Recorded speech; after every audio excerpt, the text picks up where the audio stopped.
జనాల కోసం సర్కారు ఎన్ని పథకాలు పెట్టినా ఎన్ని సౌలతులు చేసినా సరే అన్నిటికంటే మొదలు ఊళ్ళో ఓ బడి కట్టియాలి.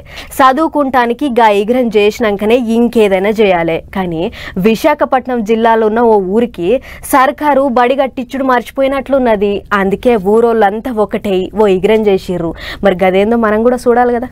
చలో చూస్తుర్రు కదా, ఊరంతా ఒకటైంది. తలా ఓ దిక్కు తగిలి ఒకళ్ళు మట్టి అందిస్తుంటే కొందరు మోసుకొస్తుర్రు, కొందరు తడకలు కడుతుంటే కొందరు మట్టి ఊసి గోడలు పెట్టిర్రు. ఇట్లా నపరో పని చేసి వారం దినాలలోనే బడి కట్టిర్రు. గదేంది గుడిసెను చూపించుకుంటా బడి అంటుర్రు అనంటే గిది బడే మరి. అల్లూరి జిల్లా అనంతగిరి తెంగల్ బంద ఊరుకు చెందిన గీ ఆదివాసీలంతా కూడి ఈ బడిని కట్టిర్రు.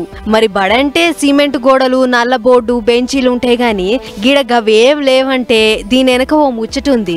ఈ తెంగల్ బంద ఊరి పిల్లలు పక్క పొంటి ఉన్న గంగవరం అనే ఊళ్లకు చదువుకుంటానికి పోతుర్రట.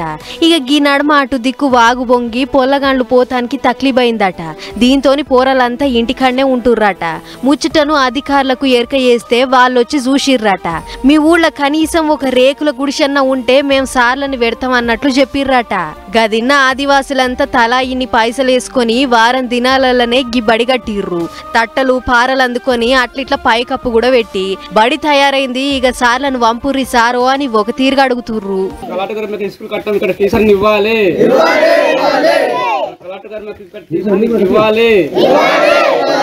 గదన్నట్లు మీరు చెప్పినట్లే బడి కట్టినాం. కట్టి కూడా 3 వద్దులు అవుతుంది. ఇప్పుడన్నా సార్లను వంపుర్రి సారో అని ఒక తీరుగా బతిల్లాడుతుర్రు.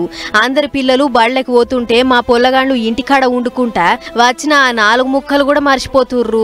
జర దయచేసి మా పిల్లల ముఖం చూడుర్రి అన్నట్లు అడుగుతుర్రు. చూడుర్రి, పిల్లలకు చదువు చెప్పాలని ఆదివాసీల ఆరాటం ఎట్లుందో.